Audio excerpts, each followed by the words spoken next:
Moi je suis Moubarak Gado, je suis ingénieur d'application chez Mathworks. Mathworks, c'est une société d'édition de logiciels, notamment les logiciels MATLAB et Simulink si vous connaissez. Donc c'est un leader dans les logiciels de calcul mathématique, notamment pour les ingénieurs. Et aujourd'hui, je vais vous parler aussi de dérives et plutôt de comment est-ce qu'on améliore un processus comment est-ce qu'on peut automatiser, dans la mesure du possible, un processus de machine learning qui prend aussi en compte de la dérive. Alors j'ai commencé par dire rien ne dure éternellement. Juste, je voudrais préciser un petit astérix. S'il y a des personnes qui sont mariées ou en couple, rien ne dure éternellement, sauf l'amour ou le mariage. Donc ne vous inquiétez pas. Alors, je vais commencer par donner une étude de cas qui va servir un peu de tâche de fond à ma présentation. Donc, je vais définir un peu le contexte. Je vais parler je vais essayer d'expliquer quels sont les problèmes qu'on peut automatiser, parce qu'en fait, on va souvent chercher à automatiser, mais est-ce qu'on pourra tout automatiser ou pas? Je vais présenter une feuille de route pour avoir une solution complètement automatisée et une architecture. Commençons déjà par le contexte. Donc, aujourd'hui, on a beaucoup parlé aujourd'hui d'écologie, des réductions d'empreintes carbone, etc. Et l'un des thèmes qui revient souvent, c'est l'électrification. Donc aujourd'hui, on a des batteries électriques qu'on retrouve dans à peu près tout, dans les voitures, dans nos téléphones, dans nos laptops, etc. Et c'est un sujet très important, mais l'utilisation des batteries électriques s'accompagne de certains défis, notamment comment est-ce qu'on va pouvoir gérer ces batteries pour maximiser le rendement et augmenter leur durée de vie. L'un des problèmes notamment pour les batteries, c'est que plus on va utiliser la batterie, plus son état de santé va se dégrader. Et dans certains cas, on peut aussi avoir envie de prédire l'état de charge d'une batterie, par exemple. Pour cette présentation, alors je me base sur une étude de cas qui concerne des véhicules électriques, donc autonomes. Imaginons par exemple une compagnie qui utilise des véhicules autonomes mais qui sont électriques pour la livraison de colis. Et pour ces batteries, si jamais, je ne sais pas s'il y a des personnes dans la salle qui ont des voitures électriques ou pas, mais si je vous demandais pendant combien de temps est-ce que votre batterie peut encore être utilisée, je ne sais pas si vous aurez la réponse. Probablement, vous allez dire je vais faire confiance à ce que me dit le système, ou si vous devez regarder votre téléphone cellulaire. Souvent, lorsqu'on va vouloir prédire, on va vouloir optimiser une batterie, il y a un indicateur qui est très important. Il y en a deux, d'ailleurs. Un premier, ça va être l'état de charge. C'est-à-dire, est-ce que ma batterie est chargée à 10%, 100%, etc. C'est ce qu'on a sur nos téléphones portables, ça marche pareil dans des voitures électriques, etc. Mais il y a aussi l'état de santé de la batterie. L'état de santé de la batterie, c'est quoi? C'est si j'ai une batterie en bonne santé, par exemple, c'est que ma batterie, si je la charge, je sais qu'elle va rester chargée longtemps. Si j'ai une batterie en mauvaise santé, par exemple, je peux la charger, elle peut être pleine, mais au bout de 10 minutes, je n'ai plus rien. Et ça, c'est assez problématique si vous utilisez votre voiture, par exemple, et que le système vous dit que vous avez 400 km et qu'au bout de 10 km, votre voiture, elle vous largue en pleine route. Et donc, pour pouvoir prédire que ce soit l'état de charge ou l'état de santé, on va utiliser des modèles. Donc, on peut utiliser des modèles classiques, mais de plus en plus aujourd'hui, on utilise des modèles de machine learning. Donc, des modèles de machine learning pour pouvoir prédire à la fois l'état de charge ou l'état de santé. Et ça va se fonctionner comment? C'est généralement de l'apprentissage supervisé. Donc, on va récupérer des données, par exemple, dans notre cas, d'une flotte de véhicules. On va essayer d'entraîner des modèles sur ces données-là. On va déployer le modèle entraîné et on va utiliser les données qu'on récupère en live et on va faire des prédictions. Ce processus, c'est un processus qui marche assez bien déjà et on peut déjà l'automatiser, que ce soit la partie apprentissage ou la partie déploiement. Mais ce qu'on va vouloir aussi, c'est automatiser ou aller encore plus loin. Et dans cette, on va dire, idée d'automatisation, il y a des difficultés qu'on peut rencontrer. C'est-à-dire qu'on ne va pas pouvoir tout automatiser. En tout cas, il y a des gros défis qu'on doit surmonter. Déjà, il y a une première chose, alors on en a parlé juste avant, Maxime en a parlé, c'est le fait que les données d'apprentissage ne sont pas forcément statiques. Mais ça, c'est l'hypothèse qu'on fait généralement quand on fait de l'apprentissage supervisé, c'est que quand j'entraîne mon modèle, ben en fait, mon modèle, je vais pouvoir l'utiliser pour résoudre ce même problème ad vitam aeternam, ou à peu près. Il y a le fait de savoir comment évaluer déjà les dégradations dans la performance de mon modèle. Comment est-ce que je sais si mon modèle en fait, n'est plus précis? Il y a comment mettre à jour mon modèle, c'est-à-dire je mets à jour mon modèle alors que j'ai un modèle qui est déjà en production. Et comment éventuellement réentraîner un nouveau modèle qui va être plus précis et comment déployer ce nouveau modèle-là également en production. Alors, pour automatiser tout ça, on peut déjà se baser sur le cycle du MLOps. Alors, le MLOps, c'est une pratique qui consiste à lier on va dire, les activités opérationnelles et les activités de développement, donc via un feedback. Si on essaie de réfléchir maintenant à haut niveau, de quoi est-ce qu'on aura besoin si on a envie, en tout cas, d'avoir un système totalement autonome. Déjà, commençons par le modèle de prédiction. Donc, on a un modèle de prédiction qu'on a entraîné, admettons, qui donne des résultats. OK. Ce modèle, on aura besoin de le faire passer dans un composant qui va surveiller le modèle en lui-même, mais qui va pouvoir aussi détecter éventuellement certaines choses, dont les dérives. Ensuite, si je détecte les dérives, j'ai besoin, à un moment donné, de réentraîner un nouveau modèle. Mais pour réentraîner un nouveau modèle, j'ai besoin de faire de la labellisation. Donc, j'aurai besoin d'un feedback et d'un composant qui fait la labellisation de mon système. Et une fois que je fais la labellisation de mon système, en fait, pareil, je reprends, j'entraîne un nouveau modèle et je peux redéployer. Donc, à haut niveau, voilà à peu près les composants principaux qu'il va nous falloir. Alors, si on se rend bien compte qu'il y a 3 composants qui nous manquent pour l'instant, donc ça va être le composant pour la partie apprentissage, en tout cas des composants pour automatiser l'apprentissage, la détection et la labellisation. Pour chacun de ces composants, qui en fait sont des problèmes, si on y réfléchit bien, c'est des défis, on a des solutions, en tout cas c'est ce qu'on propose. Par exemple, on peut se dire que pour l'apprentissage, je vais utiliser quelque chose qu'on va appeler de l'auto-ML. Après, le terme qu'on met derrière, je vais le définir après dans ce cas précis. Mais c'est quelque chose que je vais utiliser pour automatiser la sélection d'un modèle et son apprentissage. Pour la détection, on peut utiliser un détecteur de drift. Alors, dans la présentation juste avant, on en a mentionné plusieurs, mais je vais revenir dessus aussi après. Et pour la labellisation, alors ça c'est la petite boîte secrète pour ce use case, on va utiliser un modèle physique à haute fidélité. Mais je vais revenir dessus aussi après. Donc admettons, donc ça c'est les solutions qu'on propose pour ces 3 blocs-là. Si maintenant on doit regarder la solution à plus haut niveau, à quoi est-ce qu'elle ressemble? Donc ça va ressembler à ça. En fait, on a un bloc qui va faire l'apprentissage avec l'AutoML. Le modèle qui va opérer normalement, donc qui va faire les prédictions, avec un bloc de détection de drift, puis un bloc de labellisation basé sur de la physique. Maintenant, si on doit regarder de manière plus détaillée, commençons par le bloc d'AutoML. Alors, dans l'AutoML, si je dois exagérer un peu, je vais dire que l'AutoML, c'est un principe qui va me permettre de déterminer de manière magique le meilleur modèle avec mes données. En gros, c'est quelque chose, je lui passe des données et en sortie, j'ai le meilleur modèle possible pour mes données. Bon, c'est un peu de la magie, j'exagère un peu.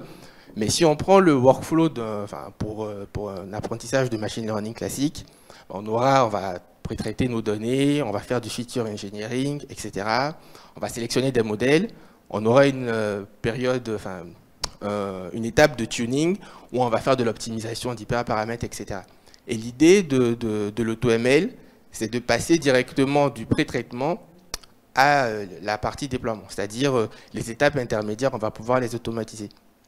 Alors concrètement, l'AutoML, dans ce cas, enfin, ce qu'on a fait, c'est que c'est un bloc qui va nous permettre d'automatiser la sélection du modèle en lui-même et l'optimisation des hyperparamètres. Donc si je prends un exemple, donc pour nos véhicules, on a des véhicules qui vont circuler, on va récupérer des données des batteries, on va faire un apprentissage, admettons, on se dit, ok, enfin l'AutoML, c'est lui qui fait tout ça, mais son principe c'est, j'entraîne un premier modèle, admettons SVM, je l'optimise avec ses hyperparamètres, etc. Je détermine ces hyperparamètres optimaux, je sélectionne un autre modèle, par exemple des processus gaussiens, j'optimise, je détermine les paramètres optimaux, je fais pareil pour des arbres de décision, pareil pour des réseaux de neurones, etc. Et donc l'idée c'est qu'à la fin, je détermine le modèle qui marche le mieux avec ces hyperparamètres optimaux. Si on regarde un peu comment est-ce que ça fonctionne, alors là c'est un exemple, c'est une petite animation pour montrer comment ça fonctionne. Il faut bien se rendre compte aussi que le choix du modèle en lui-même est un hyperparamètre. Donc là on peut voir qu'à chaque itération, en fait, l'AutoML choisit un modèle, essaye de trouver des hyperparamètres optimaux, etc. Donc à la fin, on va arriver à avoir une solution où on a, par rapport aux données fournies, le meilleur modèle avec ces hyperparamètres optimaux.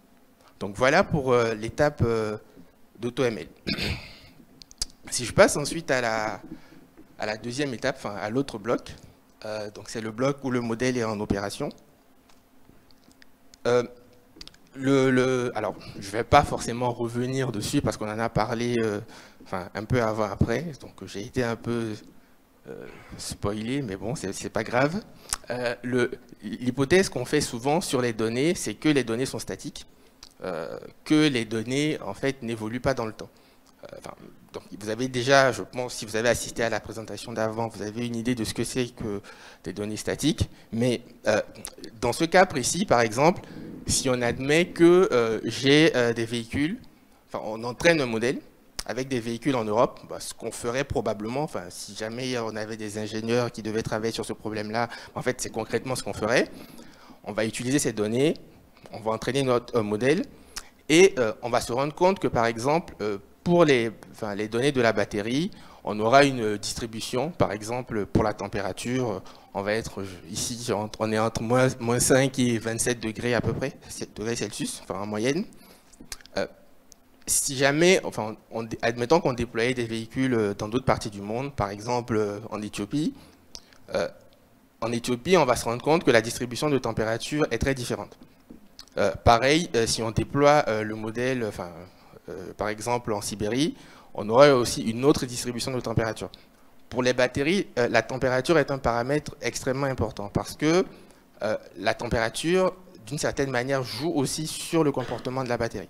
Donc, c'est sûr que dans notre cas, un modèle qui fonctionnerait bien en Europe, en fait, ne fonctionnerait pas en Sibérie ou en Russie, etc. Donc ça, c'est déjà ce qu'on appelle aussi du drift. C'est aussi une autre manière de le définir. Dans la définition du drift, on a ce qu'on appelle le concept drift. Donc ça, la définition formelle ou plus classique, c'est plutôt on regarde la distribution conjointe, la distribution de probabilité conjointe entre mes features et mes réponses. Et l'idée, c'est est-ce que cette distribution évolue avec le temps?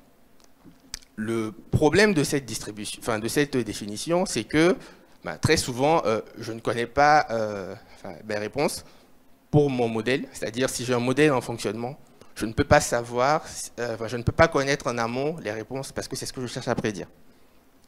Donc pour ça, il y a un concept plus simple, donc c'est une alternative, il y en a plusieurs autres, mais dans ce cas, c'est celle qu'on va utiliser, c'est plutôt se baser sur le data drift, c'est-à-dire on va se concentrer sur les features, parce que les features, on les a à tout moment, et on va se dire qu'on va plutôt surveiller la distribution des features.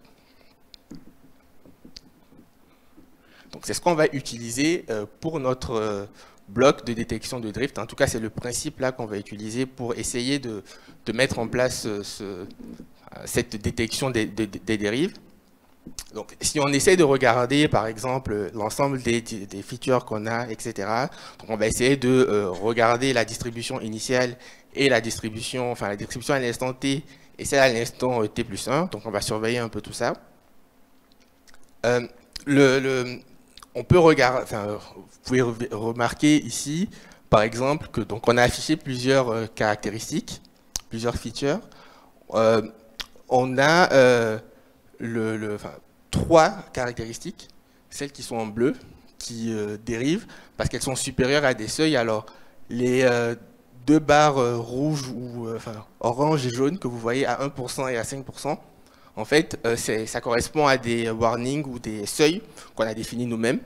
Et donc là, on a trois features qui sont au-delà de ces seuils-là. Donc on a trois caractéristiques qui sont en train de dériver. En tout cas, que le modèle a détecté, le détecteur a détecté comme dérivante. Et pour chaque caractéristique, on peut remarquer qu'on a aussi un intervalle de confiance. Donc ça, c'est aussi intéressant parce que ça peut nous permettre aussi ça nous donne un autre indicateur sur le degré de drift et à quel point est-ce qu'on a besoin, à quel point est-ce qu'on va considérer cette détection. Et ce qui est intéressant aussi, c'est que le détecteur peut fonctionner de manière autonome, mais ça n'empêche pas l'intervention d'une personne humaine, vu que c'est une alerte. En fait, on peut à tout moment avoir une alerte et en fait demander à quelqu'un peut-être de vérifier si vraiment il pense qu'il s'agit d'une dérive ou pas. Donc, pour résumer cette partie-là, ce qu'on va faire avec la détection de dérive, c'est qu'on va prendre les données observées, on va les comparer aux données qu'on a utilisées pour l'apprentissage, on va les faire passer à notre détecteur de dérive, et derrière, on va essayer de détecter, si jamais on a une dérive, on va essayer d'entraîner un nouveau modèle. Et pour entraîner un nouveau modèle, on a besoin de labels, c'est-à-dire on a besoin de labelliser les nouvelles données observées. Et donc, dans ce cas, ce que j'avais mentionné avant, c'est qu'on va utiliser un modèle physique. Et c'est la quatrième étape du coup de ce workflow-là. Dans le modèle physique qu'on va utiliser, ce qu'on va faire, c'est qu'on va prendre les données mesurées, on va les faire passer à un modèle qu'on a construit. Donc, dans ce cas, on a utilisé une librairie physique donc, qui s'appelle Simscape et Simulink. Donc, on a créé un modèle suffisamment précis de la batterie. On prend les données mesurées, on les fait passer dans notre modèle et ensuite, on essaie de dériver, par exemple, l'état de santé de la batterie. Donc, ça nous permet de cette manière-là de labelliser, on va dire, nos données et d'avoir un indicateur et d'être assez confiant sur le résultat qu'on a. Vous pouvez me dire aussi, mais pourquoi est-ce qu'on utilise un modèle physique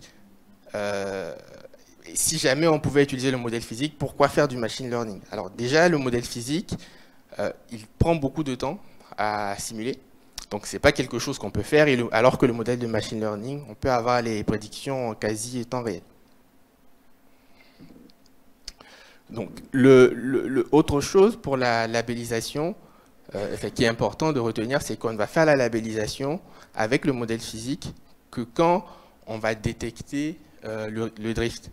Concrètement, ça va vouloir dire quoi? Ça va vouloir dire si on a des données qui passent dans notre détecteur, qu'on ne détecte pas de drift, en fait, on ne fait rien. Donc, c'est ce qui nous fait gagner un temps considérable parce que lancer, on va dire, la labellisation avec le modèle physique, c'est quand même assez coûteux en temps de simulation. L'autre étape que j'ai mentionné au début, donc ça va être l'AutoML. Et en fait, admettons maintenant qu'on a labellisé des données. Donc là, on est parti de données, on a entraîné un modèle, on a détecté le drift, avec les données observées, on a relabellisé ces données. Donc là, on peut réentraîner un nouveau modèle. En fait, qu'est-ce qui se passe et comment est-ce qu'on détermine, comment est-ce qu'on choisit le nouveau modèle entraîné? Alors, concrètement, c'est assez simple. Dans ce cas, on définit une métrique. C'est celle qu'on a utilisée dans ce cas, mais on pourrait définir une autre. On va on a un champion, donc c'est le modèle qui, jusqu'à l'instant T, correspond au modèle le plus précis. et on va comparer le nouveau modèle entraîné à ce champion. Si on a une meilleure prédiction, en fait, notre nouveau champion, ça va être le nouveau modèle, sinon on garde l'ancien modèle. Et dans ce cas, les données utilisées pour la comparaison, c'est à la fois les données historiques et les nouvelles données observées. Donc de cette manière, on s'assure un peu d'avoir un modèle qui est à la fois pertinent, pas que sur les dernières données observées, mais qui est globalement pertinent pour l'ensemble de notre système. Essayons maintenant de regarder l'architecture, à quoi est-ce que ça peut ressembler. Donc, dans notre système, vu qu'on a des données qui arrivent en flux, parce qu'en fait, on a un système de batterie avec des données qui arrivent en flux, en streaming, donc on a un système de streaming aussi. Globalement, qu'est-ce qu'on observe? C'est que dans notre système, on aura une partie où on va devoir entraîner les modèles, une partie qui va s'occuper de la labellisation, la prédiction, la détection de drift, on va stocker les données forcément quelque part, etc. Pour faire ça, alors on peut utiliser différents composants qui au final sont interchangeables, mais dans ce cas, par exemple, on peut imaginer que pour le service de streaming, on utilise Kafka. Pour sauvegarder, en tout cas servir, transformer en API les modèles de prédiction et de dérive, on utilise un outil qui s'appelle ici le MATLAB Production Server. Pour faire la labellisation avec le modèle physique, on utilise Simulink et Simscape. Pour entraîner des modèles en parallèle, parce que voilà, on va vouloir entraîner différents modèles, tester différents scénarios, on va utiliser le MATLAB et le MATLAB Parallel Server. Et comme registre, on utilise Redis. Et comme base de données, vu que c'est des séries temporelles, on peut imaginer InfluxDB. Donc ça, c'est une architecture qui, au final, est assez généralisable parce qu'elle peut s'appliquer au-delà de ce use case, elle peut s'appliquer à d'autres use cases, et on n'est pas obligé d'utiliser ces composants logiciels. On peut utiliser les composants logiciels qui sont les plus adaptés. Et par exemple, si on veut un dashboard à la fin, on peut utiliser Grafana, par exemple. C'est ce qu'on a utilisé dans ce cas. Je vous montrerai un exemple juste après. Alors, ici, je veux juste montrer un exemple à quoi est-ce que ça ressemble concrètement et un avantage d'une des solutions qu'on a utilisées, parce qu'on a utilisé le production server. En fait, ici, donc on peut tester, l'avantage c'est qu'on peut tester avant d'aller en production notre algorithme comme s'il était en production. On peut mettre des points d'arrêt, donc comme vous pouvez le voir là, on peut mettre des points d'arrêt dans l'algorithme. Et en fait, les données vont arriver en streaming et on va pouvoir récupérer ou vérifier les valeurs intermédiaires, comme si notre modèle tournait vraiment en production. Donc ça, c'est un avantage, surtout lorsqu'on a besoin de faire des tests sur nos algorithmes pour vérifier que le comportement dans l'environnement de test va être plus ou moins conforme une fois qu'on va déployer le modèle. Et regardons maintenant la dernière étape, c'est à quoi est-ce que ça ressemble dans un dashboard. Donc là, par exemple, on a un dashboard. On peut voir qu'on a 5 batteries dans notre flotte. Donc on a entraîné le modèle sur 20 batteries, par exemple. Et là, on suit 5 batteries. On remarque qu'on a 40% de dérive à peu près dans notre modèle. Pour chaque batterie, on peut voir l'état de dégradation. Quand on sélectionne une batterie, par exemple, la deuxième, on peut voir pour chaque variable, les features, on peut voir celles qui sont en drift et celles qui sont stables. Et si on regarde un peu l'historique, à vue d'œil, c'est difficile de détecter si on a une dérive des données ou pas.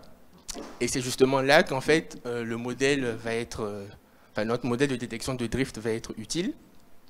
Parce que, par exemple, là, on va changer de génération de modèle, c'est-à-dire c'est un nouveau modèle entraîné. On peut voir, par exemple, entre la deuxième et la première, il n'y avait pas de différence. Par contre, à partir de la troisième génération, on remarque qu'on a une différence de prédiction. Donc ça, c'est juste un exemple pour vous montrer un peu à quoi est-ce que ça ressemble à la fin. Et donc, sur ce, j'arrive à la fin de ma présentation. Mais en résumé, c'est important d'automatiser une solution de machine learning. Il y a plusieurs problèmes en ingénierie où ce qu'on va essayer de faire, c'est vraiment automatiser au maximum. Dans l'architecture qu'on a proposée, on a proposé différents composants, notamment on a utilisé une labellisation basée sur un modèle haute fidélité. Alors, ce n'est pas toujours possible, mais dans certains cas, c'est possible. Et on peut aussi utiliser des modèles qui ne sont pas que physiques. Ça peut être des modèles numériques, analytiques, etc. Mais l'idée, c'est de pouvoir avoir une baseline qui va juste nous servir de labellisation automatique. Et donc pour le fait d'automatiser le système, enfin en tout cas l'ensemble du système d'une certaine manière, ça permet surtout aux ingénieurs de se concentrer sur les tâches les plus, à forte valeur ajoutée. Par exemple, l'expérimentation, l'innovation, plutôt que sur la partie architecture, etc. Et aussi, les équipes IT, ça les on va dire, décharge un peu de certaines parties parce que, au final, ils auront à s'occuper de beaucoup moins de choses. Donc voilà, donc en résumé, améliorer, on va dire, la détection des dérives, c'est quelque chose d'assez, c'est quelque chose qu'on retrouve communément, aujourd'hui. Et les modèles de machine learning, ils doivent généralement s'adapter parce que l'évolution, au final, ça fait partie de la vie. Et si les modèles de machine learning peuvent s'adapter ou s'améliorer, c'est très bien, mais s'ils peuvent s'améliorer d'eux-mêmes, c'est encore mieux. Donc, merci de votre attention. Je ne sais pas si vous avez des questions. Merci beaucoup. Je vais prendre les questions lointaines. On a très peu de temps. Gros planning. Merci pour la présentation. J'avais une question, c'est slide précédente je pense, mais j'ai eu du mal à comprendre comment vous injectez la connaissance qui a été, en gros ce qui a été détecté dans le data drift dans le modèle physique, parce que du coup, il y a bien une injection de connaissances ou En fait, le data drift, c'est avant la partie labellisation, c'est-à-dire c'est un bloc à part. On n'injecte pas. J'ai bien compris que c'était la prise de décision qui va déterminer si on fait un réentraînement, mais j'ai du mal à voir comment, si on réinjecte pas de la connaissance, le modèle physique, il n'a pas censé être changé, du coup on va réentraîner le même modèle, et du coup on est censé avoir le... Non, parce qu'en fait, c'est pas le même modèle physique. En fait, le modèle physique, il est calibré par rapport aux données. C'est-à-dire que le modèle physique calcule des indicateurs, et on utilise les données réelles pour calibrer le modèle physique. Donc le modèle physique, en fait, à chaque fois... merci beaucoup, c'est cette partie que j'avais loupée. Okay, merci. Je vous en prie. Bon, une dernière question, alors. Promis, je serai rapide. Du coup, moi, c'était sur la partie AutoML. Vous parliez que vous aviez automatisé notamment même le feature engineering. Pour moi, souvent, c'est lié aux différents types de modèles. Et du coup, c'était pour savoir un peu comment vous aviez fait en pratique pour arriver à automatiser cette partie-là. Alors, dans ce cas précis, ce qu'on a fait, c'est que, on a la partie automatisation, que j'ai montré ici, va surtout concerner la sélection du modèle en lui-même et les hyperparamètres. Par contre, pour extraire les features, en fait, sur le premier modèle qu'on a fait, en fait, on a travaillé, on a détecté les features les plus importantes, en fait, et du coup, on a scripté tout ça. Et du coup, on l'a combiné avec l'AutoML dans notre bloc. Donc, dans notre bloc, on lui passe les données brutes. Il va extraire automatiquement les features, mais c'est les features qu'on a déterminées en amont. Et ensuite, on le passe à l'AutoML qui, lui, va optimiser à la fois le meilleur modèle et les hyperparamètres. Ok, merci beaucoup. Je vous en prie.